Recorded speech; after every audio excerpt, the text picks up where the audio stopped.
eso, ¿no? Del cómo, cómo vivimos en una nube de pedos, ¿no? Sí, nos inventamos historias, creemos que el mundo es así o asá, y todo se reduce a lo esencial, a lo más simple y lo más... eh, voy a empezar por el final, que es este help me, ¿no? Ayúdeme, ¿no? Ayúdeme. Ayúdeme en la desesperación, que esta mujer tiene ese hijo y ayúdeme a que devenga, a que devenga un hombre, a que devenga, a que atraviese la castración, que devenga un sujeto barrado. Y es lo que él realiza. O sea, yo estoy por el final ahora, el final de la interpretación, digamos, ¿no? Ella le muestra que no tiene pene. Ella le muestra que es mujer, que tiene un agujero, que tiene una falta. Ella sí está castrada.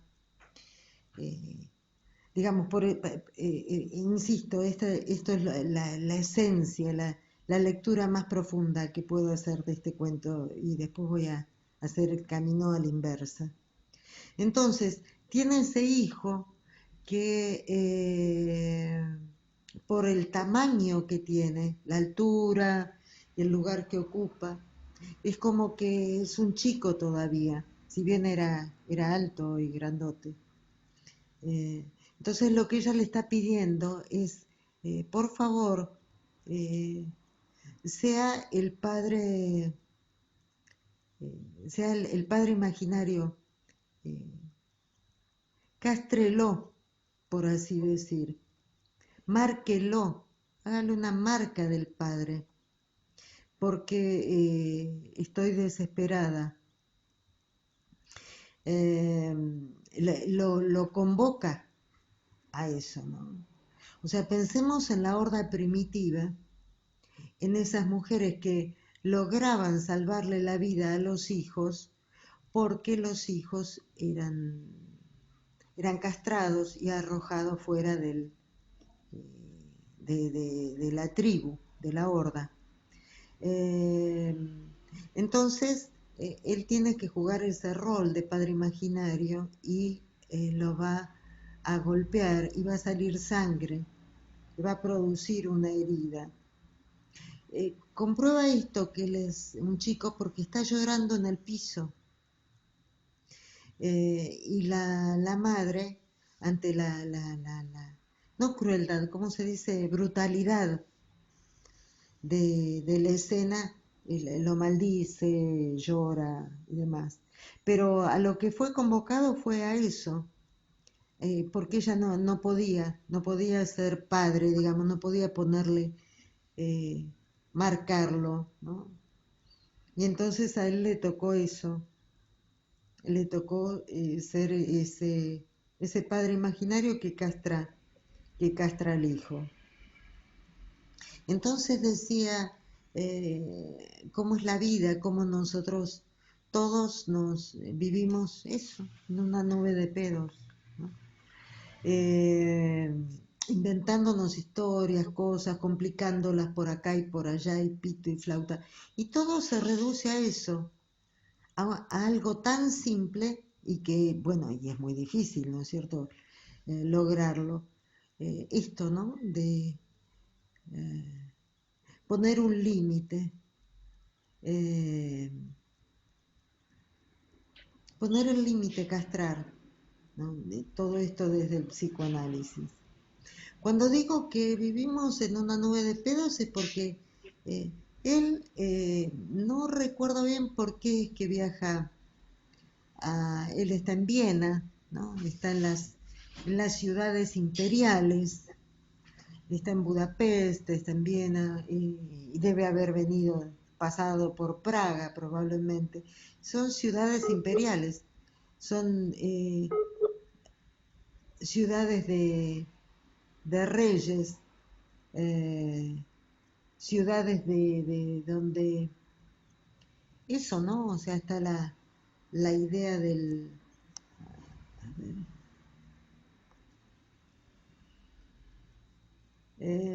estas ciudades donde hay toda una historia de reyes y reinas y de fantasías, ¿no? Cuando la realidad es otra. Si bien era una ciudad que estaba detrás de la cortina de hierro, que era Bratislava, ¿no? Es el nombre de la ciudad a la que él va. eh, toda esa propaganda, ¿no? Toda esa propaganda que se ha hecho en Occidente con respecto a esto de que son pobres, se mueren de hambre, eh, toda todo esto que después nosotros hemos tenido, Luis, vos te acordás, que hemos tenido encuentros con gente que ha vivido en Polonia y nos hablaban maravillas de el tipo de vida que llevaban y que después del, de esta, después de la caída del muro, realmente decían que se había, eh, ya no tenían la misma calidad de vida. Añoraban. Exacto. Entonces, nosotros hemos tenido esos encuentros con gente que ha vivido todo el proceso, o sea, antes y después, y realmente tenían muy buena, vivían bien, vivían bien, o sea, no nada que ver, ¿no? O sea, que con lo que la propaganda en Occidente se decía, se hacía de estos países detrás de la cortina de hierro, ¿no? Entonces, lo veo al protagonista como así, ¿no? O sea, como un profesional muy metido en lo de él eh, y ausente o aceptando una realidad que no, viviendo, ¿no? Así, eh, animalescamente, por así decir. Haciendo lo de él, buscando esos reconocimientos, eso de ir viendo, no sé. eh,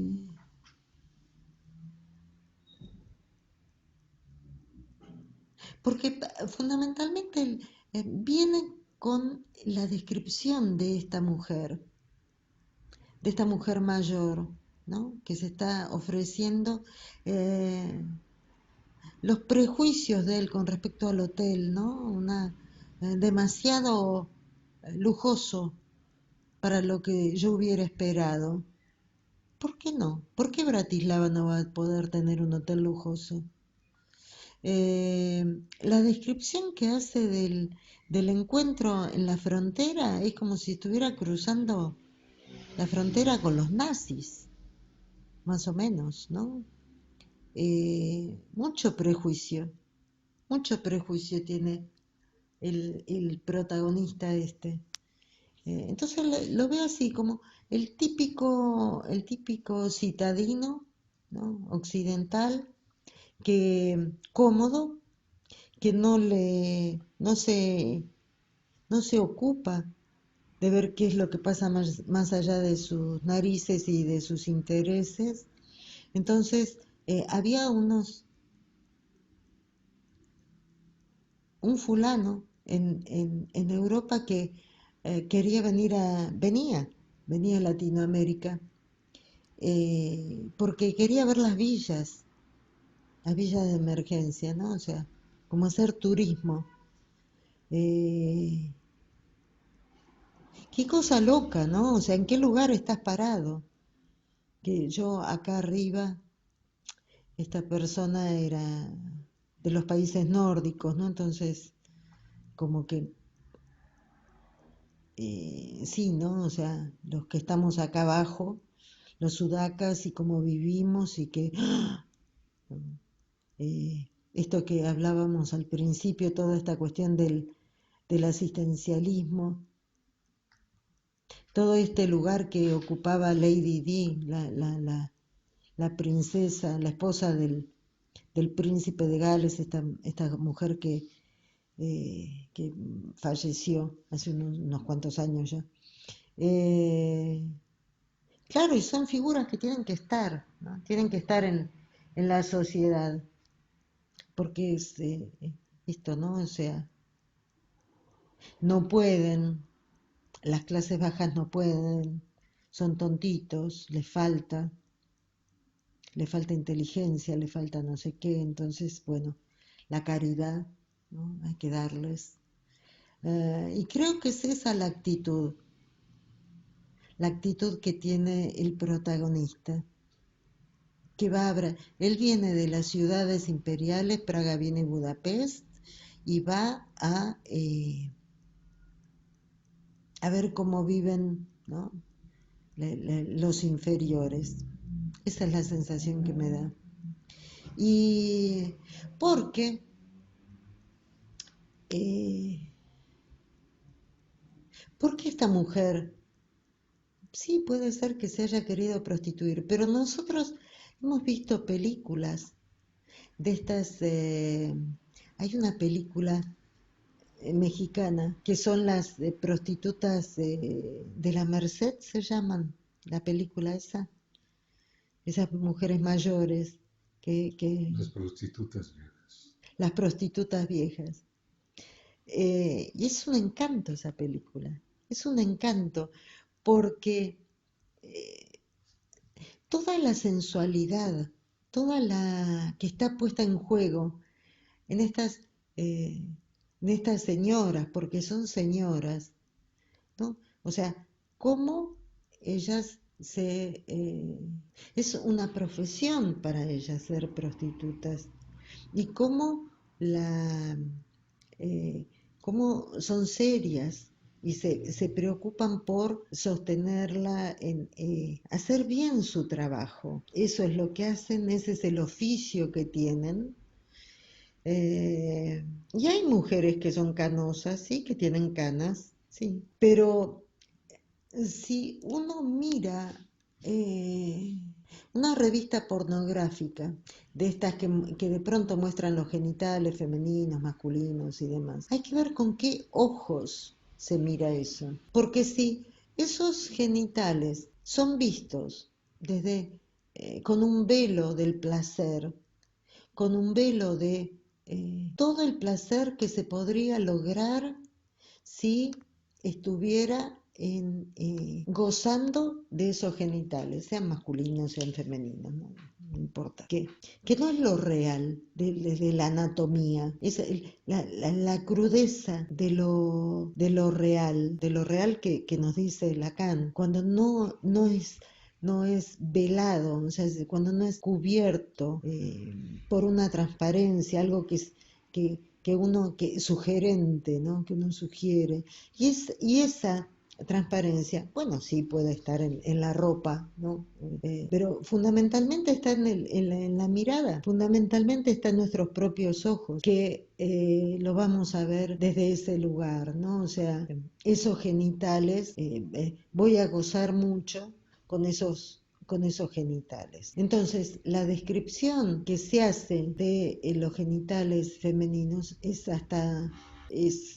chocante, es desagradable, es desagradable. Del mismo modo que cómo presenta la escena, ¿no? O sea, esa mujer, el hijo allí, ¿no? O sea, nos habla de toda una cosa más que incestuosa. Porque, ¿qué es lo que pasa en el incesto? En el incesto es eso que está prohibido, ¿no es cierto? Ese deseo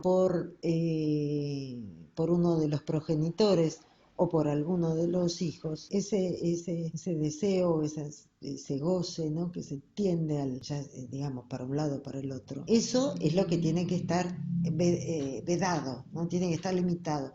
Es lo que es el tabú del incesto. Pero cuando eso no es posible, bueno, se da esas relaciones incestuosas. Pero lo que quiero decir es que más allá que esto sea incestuoso, ese hijo o esa hija están atrayendo la atención de ese padre o de esa madre o sea, se calientan así. Derecho viejo, vamos a decirlo porque así es como habla el autor del libro, del cuento, ¿no? Se excitan y no existe el tabú del incesto, entonces tienen las relaciones sexuales. Pero ahí hay algo del orden de que me provoca las ganas. Hay algo que tiene, ¿no? Tiene un brillo especial que me excita, me provoca como para poder tener esa relación sexual. Pero lo que está describiendo el cuento ni ahí llega, no es eso. Lo que el cuento describe, lo que el autor describe en el cuento, mejor dicho, es una cosa muy cruda, muy burda, muy animal, sí, muy animal. Ni siquiera llega a esa excitación que puede llegar a producirse cuando se transgrede el tabú del incesto. Entonces, uno dice, ¿qué pasa acá, no? ¿Qué es esto? ¿Qué ayuda está pidiendo esta mujer? Porque no creo que sea el tema del dinero. Bueno, sí, pero ¿de qué estamos hablando? Esta mujer me parece que sí, está totalmente, pensaba en esas situaciones de los campos de concentración en las que eran máquinas de matar gente, ¿no? Pensemos en los campos de concentración de cualquier campo de concentración, acá mismo. Y esa mujer en ese lugar, ¿no? O sea, en ese lugar me refiero sabiendo que el otro es todopoderoso, que puede decidir la vida y la muerte. Y ella ahí, sometiéndose a eso. Ella poniéndose en el lugar de ser un animal, una cosa, un objeto. Totalmente. Creo que la prostitución se juega en otros términos. No en estos, para nada. Yo creo que la prostitución está lejísimo de todo esto. Porque si pensamos en estas chiquitas de Tlaxcala, las de las películas, que no eran Tlaxcala, sino que eran en Sinaloa, ¿no? En Tijuana, ¿no? Era estas chiquitas que, bueno, tenían recursos, que se separaba su ego, digamos, como para poder no estar en cuerpo y alma, digamos, que el alma de lo que estuvimos trabajando, ¿no? Tomar distancia de la cosa como para que no sea tan duro todo eso, ¿no? Pero decía, así todo, estas chicas se visten, se arreglan, se maquillan para trabajar con los clientes. Hay algo del orden ahí, de lo más allá que solamente la acogida.